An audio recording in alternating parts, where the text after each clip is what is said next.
അരവിന്ദേട്ടൻ പോയി. ഞാൻ ജീവനോടെ ഉള്ളതുകൊണ്ടാ ഈ ഓർമ്മകളുടെ കാര്യമൊക്കെ നീ അറിയുന്നത് തന്നെ. ഞാൻ കൂടി പോയാ ഈ ഓർമ്മകൾ കൂടി മരിക്കും. പിന്നെ ആ ചെയിനൊരു ലോഹം മാത്രമാ. ആ വിലയാണോ നിളമോടെ ജീവനുള്ളത്?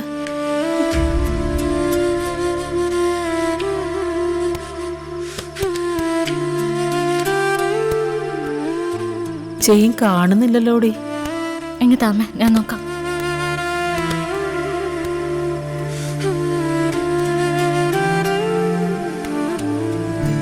അമ്മേ, അതച്ഛൻ ഗൾഫിൽ ഉപയോഗിച്ചിരുന്ന മൊബൈലാ. ഇത് ഇതിനകത്തുണ്ടായിരുന്നോ? അതിനകത്ത് കിടപ്പുണ്ടായിരുന്നു. ഇതെന്താ അമ്മ നേരത്തെ പറയാത്തെ? അതെന്തിനാ പറയുന്നേ? ഇവിടെ എല്ലാവർക്കും ഫോണുണ്ടല്ലോ. ഇത് പഴയതല്ലേ, അച്ഛൻ സംസാരിച്ചിരുന്ന ഫോണല്ലേ, ആരും എടുക്കണ്ട. അതവിടെ ഇരിക്കട്ടെ എന്ന് ഞാൻ കരുതി. അമ്മ, ഈ ഫോൺ ഞാൻ എടുത്തോട്ടെ, നോക്കിയിട്ട് തിരിച്ചുതരാം.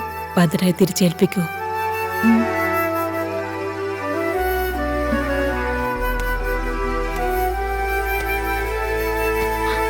ഇതിലിപ്പോഴും ചാർജ് ഉണ്ടല്ലോ അമ്മ.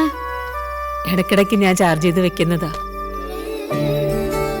തുറക്കുമ്പോ കാണുന്നത് എന്റെ പടാ. പിന്നെ നമ്മളെല്ലാരും കൂടെയുള്ള കുറെ ഫോട്ടോയും ഉണ്ട്.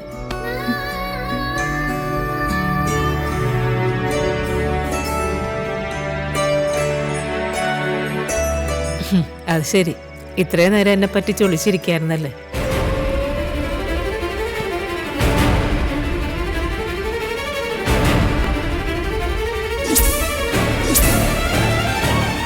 അരവിന്ദനെ ഞാൻ ചതിച്ചത് തന്നെ. നിങ്ങളെ കൊണ്ട് ചെയ്യാൻ പറ്റുന്ന എന്താന്ന് വെച്ചാ അങ്ങോട്ട് ചെയ്യ്. ഓ, പോലീസ് സ്റ്റേഷനിലോ കോടതിയിലേക്കോ എവിടെ വെച്ചാ പോ. ഈ ഭൂമി അത് തിരിച്ചു വാങ്ങുന്നതേ ഞാനൊന്ന് കാണട്ടെ.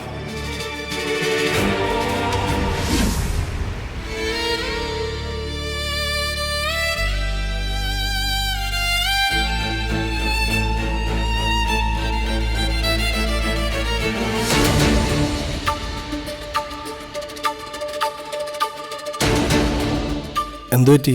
രണ്ടുപേരും കടുത്ത ചിന്തയിലാണല്ലോ. എന്താ കാര്യം? നിലയുടെ ഓപ്പറേഷന്റെ കാര്യം വിനീതേട്ടാ. പണം വേണമല്ലോ. നമുക്ക് വീട് പണയം വെച്ചാലോ? അത് നടക്കോ? അതെന്താ നടക്കാത്ത? വിനീതേട്ടൻ ചോദിച്ചാലും കാര്യമുണ്ടോ ചേച്ചി? അച്ഛന്റെ പേരിലല്ലേ വീട്. എന്നാലും അമ്മയ്ക്കതിൽ അവകാശമില്ലേടി? അതുണ്ട്. പക്ഷെ പണം തിരിച്ചടയ്ക്കാൻ ശേഷിയുള്ള ആളാണോ എന്ന് ബാങ്കുകാർ അന്വേഷിക്കില്ലേ?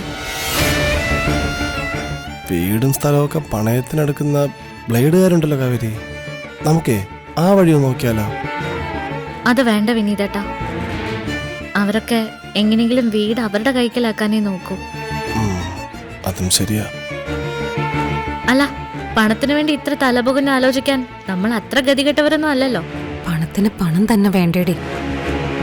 അച്ഛൻ നമുക്ക് വേണ്ടി വാങ്ങിച്ച തോട്ടമില്ലേ, എത്ര ലക്ഷത്തിന്റെ മൂല്യമുണ്ട് അതിന്? എടി, നീ എന്ത് ഭ്രാന്തായി പറയുന്നേ? അച്ഛൻ നമുക്ക് വാങ്ങിച്ച തോട്ടോ അതിപ്പോ ജയപാലിന്റെ കയ്യിലല്ലേ? ജയപാലന്റെ കയ്യിലാണെന്നല്ലേ ഉള്ളൂ. അതിന് പണം മുടക്കിയത് നമ്മുടെ അച്ഛനല്ലേ? എടി, അക്കാര്യം നമ്മൾ അവകാശപ്പെടാന്നല്ലാതെ മറ്റാരെങ്കിലും സമ്മതിച്ചു തരുമോ? ജയപാലൻ അവിടെ ഭൂമി പൂജ നടത്താൻ പോയപ്പോ തടയാൻ നമ്മൾ പോയതല്ലേ? എന്നിട്ട് എന്തെങ്കിലും നടന്നോ? ഒടുവിൽ പോലീസിൽ കംപ്ലൈന്റ് കൊടുക്കാൻ പോയപ്പോഴും അവര് പറഞ്ഞത് തെളിവ് വേണോന്നല്ലേ?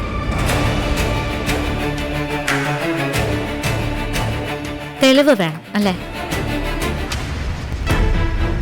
അമ്മേ? അതച്ഛൻ ഗൾഫിൽ ഉപയോഗിച്ചിരുന്ന മൊബൈലാ.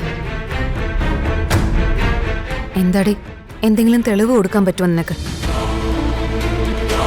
നമുക്കൊന്ന് ശ്രമിച്ചു നോക്കാൻ ചേച്ചി. എന്തോ എനിക്കതിലത്ര പ്രതീക്ഷ തോന്നുന്നില്ല. തോട്ടത്തിന്റെ കാര്യത്തിൽ എന്റെ കൂടെ നിൽക്കാന്ന് ചേച്ചി എനിക്ക് വാക്ക് തന്നിട്ടുള്ളതാ. കൂടെ നിൽക്കില്ലെന്ന് ആരാ പറഞ്ഞേ? കൂടെ നിന്നിട്ടുണ്ട്, ഇനിയും കൂടെ നിൽക്കുകയും ചെയ്യും. പക്ഷെ നീ പറയുന്നത് പോലെ തോട്ടത്തിന്റെ പണമൊക്കെ വാങ്ങിച്ചെടുക്കണമെങ്കിൽ അതിന് സമയമെടുക്കും. നമ്മളിപ്പോ തോട്ടത്തിന്റെ പുറകെ പോകാനല്ല, നിളയുടെ ഓപ്പറേഷൻ നടത്താനാ നോക്കേണ്ട. ശരി ഗംഗേച്ചി, സമ്മതിച്ചു. തോട്ടത്തിന്റെ കാര്യം വിട്ടേക്കാം. നിളയുടെ ഓപ്പറേഷൻ നടത്താനുള്ള പണത്തിന് വേറെ എന്താ വഴി?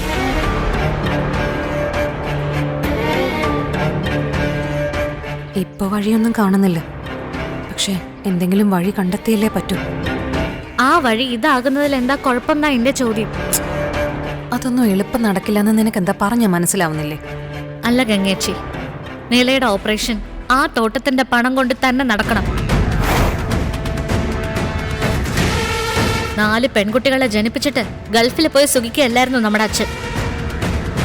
രാവും പകലും നമ്മുടെ നല്ല ഭാവിക്കും ജീവിതത്തിനും വേണ്ടി പണിയെടുക്കുമായിരുന്നു. അതിൽ നിന്ന് ഒരു ചില്ലി പൈസ പോലും ഒരു ചെന്നായും കൊണ്ടുപോകാൻ ഞാൻ സമ്മതിക്കില്ല. നമ്മുടെ അച്ഛന്റെ സമ്പാദ്യങ്ങൾ മുഴുവനും മറ്റുള്ളവർ അനുഭവിച്ചിട്ട് നമ്മുടെ നിളക്കുട്ടിയുടെ ഓപ്പറേഷന് വേണ്ടി നമ്മൾ ആരുടെങ്കിലും മുന്നിൽ കൈ നീട്ടണം. അവളുടെ അച്ഛൻ സമ്പാദിച്ച പണം കൊണ്ട് തന്നെയാ തന്റെ ഹൃദയം തുടിക്കുന്നതെന്ന് ഒരു ഉറപ്പ് നാളെ നിളയ്ക്കും വേണം ഗംഗേച്ചി. അത് ഞാൻ നടത്തിക്കൊടുക്കും.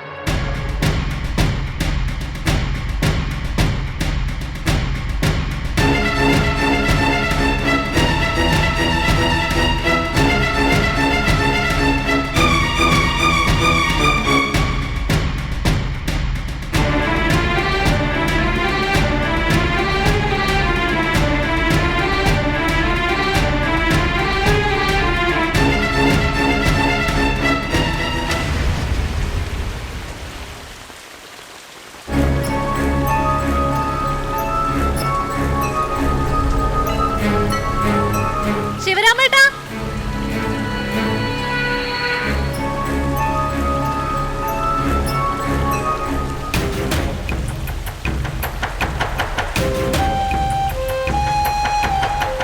എന്താ കുഞ്ഞെ? ജയബാലൻ സാർ ഇവിടില്ല.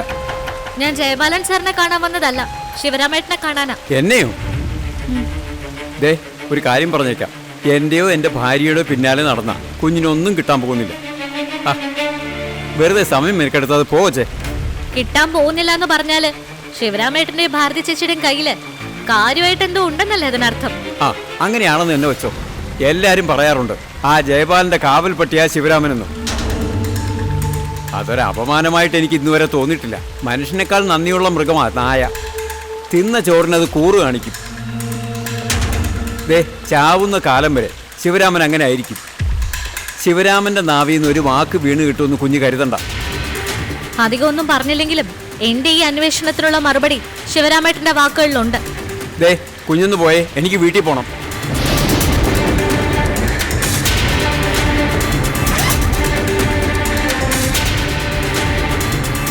ഹലോ, എടോ ഇത് ഞാനാടോ അരവിന്ദൻ.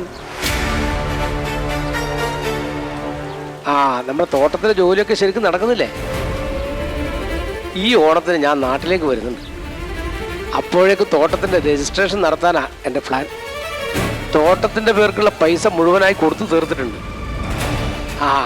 ഇതെല്ലാം ഞാൻ നിന്നോടെന്തിനാ പറയുന്നത്? ഇയാൾ തന്നെ ആവുമല്ല ജയപാലിൻ്റെ കയ്യിൽ നിന്ന് പൈസ വാങ്ങി ഓണർക്ക് കൊണ്ടു കൊടുത്തത്. പിന്നെ ഒരു രഹസ്യം കൂടിയുണ്ട്. രജിസ്ട്രേഷൻ എൻ്റെ പേരിൽ മാത്രമല്ല, തൻ്റെ പേരിലുമുണ്ട്.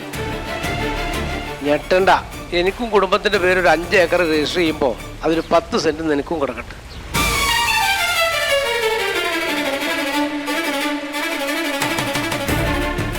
വയസ്സുകാലത്ത് എനക്ക് മാത്രം പോരല്ലോ വിശ്രമം. ഇത്രയും കാലം നിനക്കും ജയപാലിനും വേണ്ടി എല്ലും മുറിയെ പണിയെടുത്ത നിനക്കും വേണ്ടേ സ്വസ്ഥമായി കിടന്നുറങ്ങാൻ ഒരു വീട്? നിനക്കും ആവട്ടെ. പിന്നെ നിന്റെ കാലിന് ഒരു വയ്യായിക്കൊക്കെ ഉള്ളതല്ലേ? നിന്നെ കൊണ്ട് ഒരുപാട് കഷ്ടപ്പാടിലെ പണിയൊന്നും ചെയ്യിക്കണ്ടെന്ന് ഞാൻ ജയപാലിനോട് പ്രത്യേകം പറഞ്ഞിട്ടുണ്ട്. നീ പണിയെടുത്താലും ഇല്ലെങ്കിലും എല്ലാ മാസവും ജയപാലിൻ്റെ അക്കൗണ്ടിലേക്ക് നിനക്ക് തരാൻ 15,000 ഉറുപ്പ്യ ഞാൻ അയക്കാറുണ്ട്. അത് നീ കൃത്യമായി വാങ്ങിയെടുത്തോളണം. കയ്യിലുള്ള കാശ് ആർക്കും കൊടുക്കാൻ പാടില്ല എന്ന് വിചാരിക്കുന്ന ആളാ ജയപാലൻ. അത് നിനക്കറിയാലാ. ഭാരതിക്കും നിനക്കും സുഗന്ധനല്ലേ? അടുത്ത തവണ വരുമ്പോൾ നിന്റെ നമ്പർ എനിക്ക് തരണം. തരാന്ന് പറയുന്നതല്ലാണ്ട് ജയപാൽ എപ്പോൾ അത് മറക്കും. അതുകൊണ്ടാണ് ഈ മെസ്സേജ് ഞാൻ ജയപാലിന് അയക്കുന്നത്.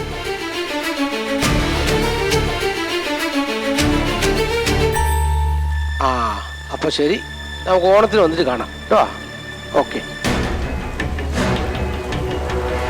അച്ഛൻ ഗൾഫിൽ ഉപയോഗിച്ചിരുന്ന ഫോണാ കഴിഞ്ഞ ദിവസം അച്ഛന്റെ പെട്ടിന്ന് കിട്ടി. മനുഷ്യനേക്കാളും നന്ദിയുള്ള മൃഗം നായാണല്ലോ അല്ലേ ശിവരാമേട്ട? ഉണ്ണുന്ന ചോറിനത് നന്ദി കാണിക്കില്ലേ?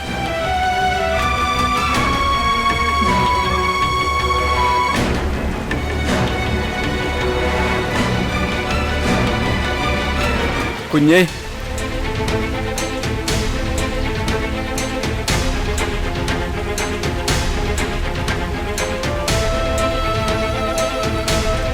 ചതിച്ചതാ കുഞ്ഞ്. കുഞ്ഞിന്റെ അച്ഛനെ മാത്രമല്ല എന്നെയും ചതിച്ചതാ ആ ചെറ്റ. അരവിന്ദ സാർ നല്ല മനുഷ്യനായിരുന്നു. എപ്പോൾ ഗൾഫിൽ നിന്ന് വന്നാലും ഷർട്ടിൻ്റെ തുണിയും സ്പ്രേയും ഒക്കെ കൊണ്ട് തരുമായിരുന്നു. എൻ്റെ അമ്മയുടെ ഓപ്പറേഷൻ സമയത്ത് മുഴുവൻ ചെലവും ഏറ്റെടുത്തത് സാറാ.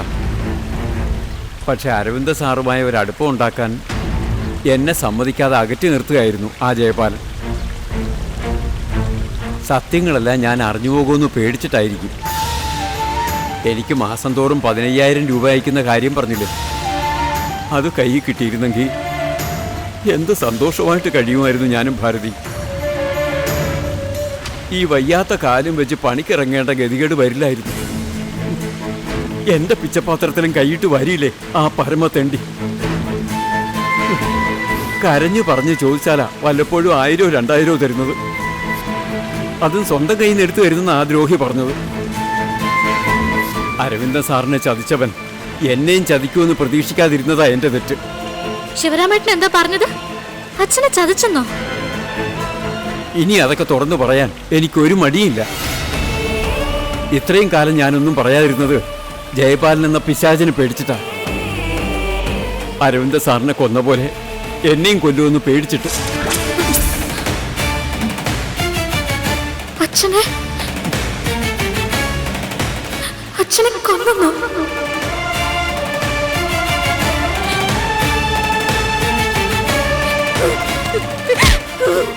പറ ശിവരാമേട്ടാ, ശിവരാമേട്ടൻ ഇപ്പൊ എന്താ പറഞ്ഞത്?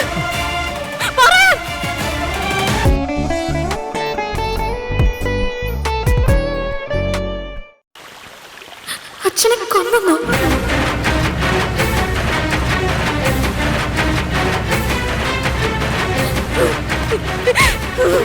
പറ ശിവരാമേട്ടാ, ശിവരാമേട്ടൻ ഇപ്പൊ എന്താ പറഞ്ഞത്?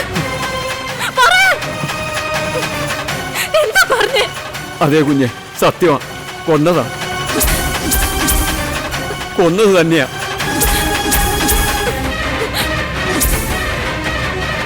പൊന്നുപോലെ മനസ്സുള്ള ആ മനുഷ്യനെ കൊന്നതാ. മറ്റുള്ളവരോടൊക്കെ അരവിന്ദ സാറിന്റെ മരണം ഹാർട്ട് അറ്റാക്ക് ആണെന്നാ പറഞ്ഞു. പക്ഷേ അതൊരു കൊലപാതകമായിരുന്നു. മരിക്കുന്നതിന്റെ തലേന്ന് വൈകിട്ട് അരവിന്ദ സാർ ഇവിടെ വന്നിരുന്നു, ഈ തോട്ടത്തില്. പ്രോപ്പർട്ടി രജിസ്ട്രേഷൻ അടുത്ത ആഴ്ച നടത്താമല്ലേ പറഞ്ഞേ? അത് പിന്നെ ചെറിയൊരു കുഴപ്പമുണ്ട് അരവിന്ദ. കുഴപ്പമോ? തിരക്കിനിടയിൽ ഞാൻ തന്നോട് പറയാൻ വിട്ടുപോയതാ. തോട്ടത്തിന് വേണ്ടി നമ്മുടെ ഇന്ന് പണം വാങ്ങിച്ച ആളെ ഹോസ്പിറ്റലിലാണ്. കോമാസ്റ്റേരിൽ നിന്നാ ഡോക്ടർമാർ പറയുന്നേ. അരവിന്ദ, അരവിന്ദ, അരവിന്ദ, അരവിന്ദ. ചങ്ക് തകർന്നാ മോളെ അരവിന്ദ സാർ ഇവിടുന്ന് പോയത്. ആ വേദനയില്ല അരവിന്ദ സാറ് ഹൃദയം പൊട്ടി മരിച്ചത്.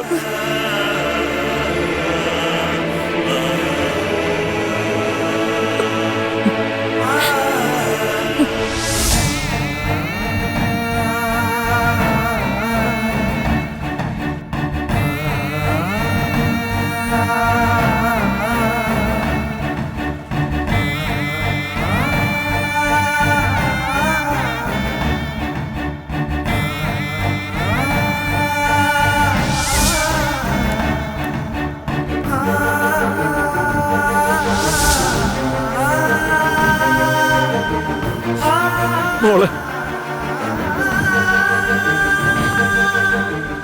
മോളെ,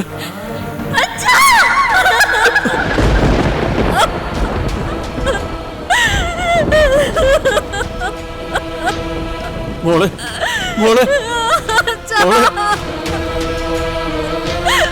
മോളെ കരയില്ലേ മോളെ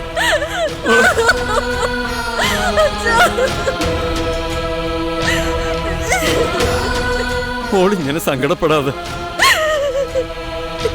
ഇങ്ങനെ എന്തെങ്കിലും സംഭവിച്ചിട്ടുണ്ടാവുമെന്ന് ഞാൻ ഊഹിച്ചിരുന്നു. പക്ഷെ ജയബാലൻ ഇത്രയും ക്രൂരനാണെന്നും അച്ഛന്റെ മുഖത്ത് നോക്കി ഇത്ര നെറുകേട് പറയുന്നു, നന്ദികെട്ട രീതിയിൽ പെരുമാറാനുള്ള ചങ്കറപ്പായ കൊണ്ടാവുന്നു ഞാൻ കരുതിയില്ല.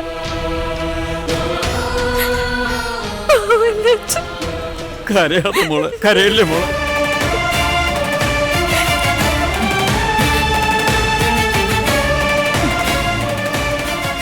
ഇല്ല ശിവരാമേട്ട, അച്ഛന് വേണ്ടി ഒഴുക്കുന്ന അവസാന തുള്ളി കണ്ണീരേത്. അച്ഛനെ ഓർത്ത് കാവേരി ഇനി കരയില്ല. ഇനി കരയാൻ പോകുന്നത് എന്റെ അച്ഛന്റെ വിയർപ്പിന്റെ വിലയായ ഈ തോട്ടം തട്ടിയെടുത്ത ആ ചെന്നായ.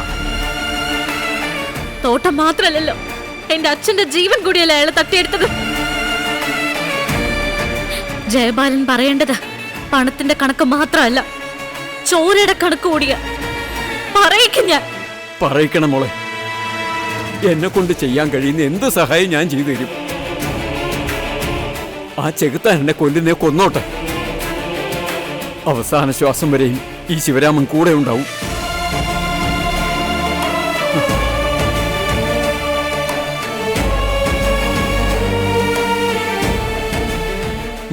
ഉറപ്പ്.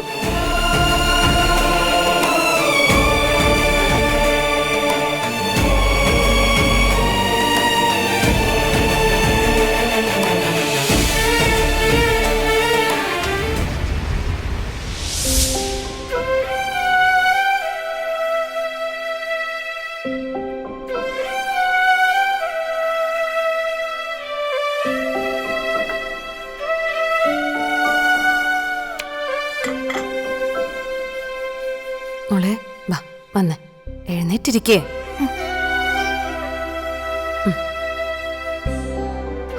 നമുക്ക് കഴിച്ചാലോ? വിശപ്പില്ല ചേച്ചി.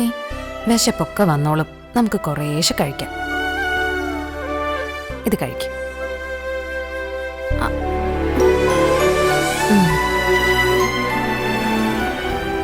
ഗംഗേച്ചി, എനിക്കെന്തെങ്കിലും കുഴപ്പമുണ്ടോ?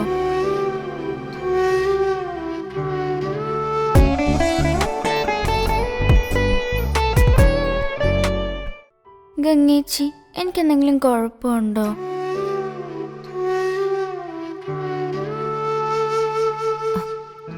മോക്കെന്ത് കുഴപ്പം? ഒരു കുഴപ്പമില്ല. പിന്നെന്താ എന്നെ സ്കൂളിൽ വിടാത്തത്? അത് മോളുടെ അസുഖം മാറിക്കോട്ടെ എന്ന് കരുതിയാ. അപ്പൊ എനിക്ക് അസുഖം ഉണ്ടല്ലേ?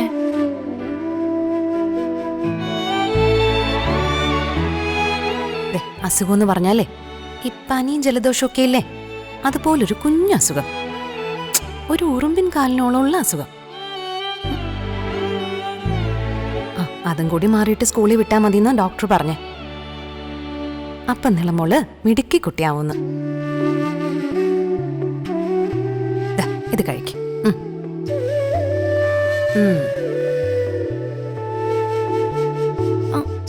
എന്തിനാ എന്നെ ആശുപത്രി കൊണ്ടുപോയത്? അത് മോള് സ്കൂളിൽ തലചുറ്റി വീണോണ്ടല്ലേ.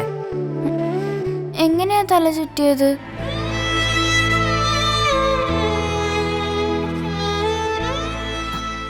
അത് മോള് ഭക്ഷണം കഴിക്കാതിരുന്നോണ്ടാ. രാവിലെ വയറ് കാഞ്ഞ് സ്കൂളിൽ പോരുതെന്ന് അമ്മ എപ്പോഴും പറയുന്നതല്ലേ. വേണ്ട ഗംഗേച്ചി, മതിയായി.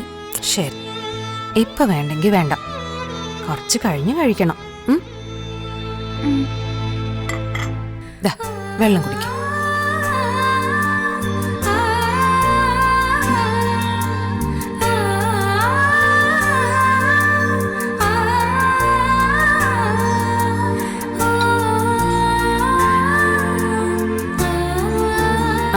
മോള് വന്നേ.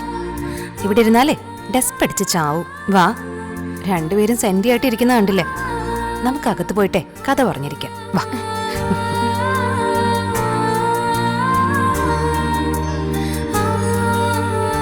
അമ്മ, എന്നെ കൊണ്ട് ഇതൊന്നും താങ്ങാൻ പറ്റുന്നില്ലമ്മ. താങ്ങണം, താങ്ങിയില്ലേ പറ്റൂ. ഈ പ്രായത്തിൽ ഇതൊക്കെ അനുഭവിക്കണമെന്ന് തലയിൽ എഴുതിയിട്ടുണ്ടാവും. അരവിന്ദം പോയതോടെ തുടങ്ങിയതായെല്ലാം. പിന്നെ ഒരു നേരം പോലും സന്തോഷവും സമാധാനവും നമ്മൾ അറിഞ്ഞിട്ടുണ്ടോ? ആരോ ക്ഷുദ്രം ചെയ്തതുപോലെ.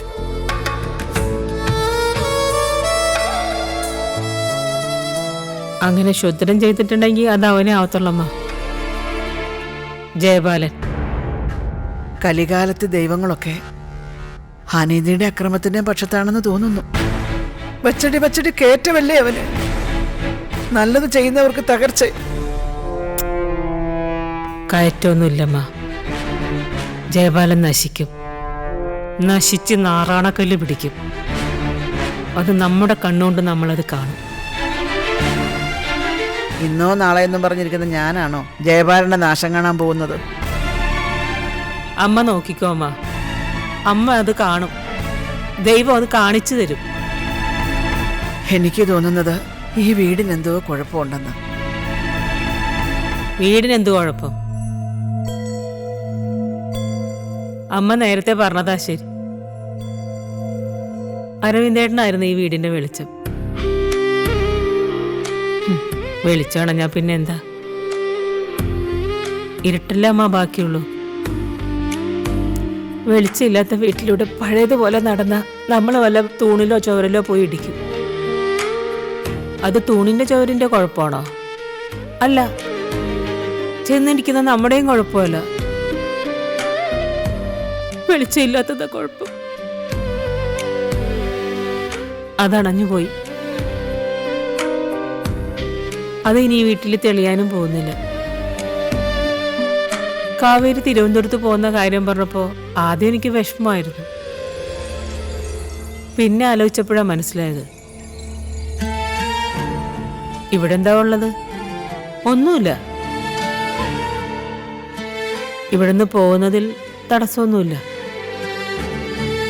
പക്ഷേ എങ്ങോട്ടാ പോകുന്നത്? എവിടെയും വെളിച്ചത്തിന്റെ ഒരു തരി പോലും കാണുന്നില്ല. എല്ലായിടത്തും ഇരുട്ട് മാത്രം.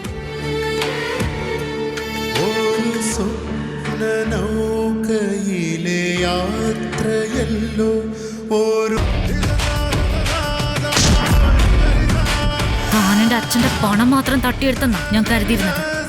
പക്ഷെ എന്റെ അച്ഛന്റെ ജീവനും കൂടി നീ എടുത്തു. അതുകൊണ്ട് എന്റെ അച്ഛന്റെ ജീവന്റെ കടം ഞാൻ തന്നോട് ചോദിച്ചിരിക്കുന്ന കാര്യത്തില് തനിക്ക് സംശയം വേണ്ട ജയബാല. നിലയുടെ ഓപ്പറേഷൻ നടത്താനുള്ള പണം ഇവിടെ വരും. ജയബാലൻ തരും. 3 ദിവസത്തിനുള്ളിൽ അയാളെ കൊണ്ട് ഞാൻ പണം ഇവിടെ നമ്മുടെ കാൽ ചുവട്ടിൽ കൊണ്ടുവന്ന് വയ്പ്പിച്ചിരിക്കും.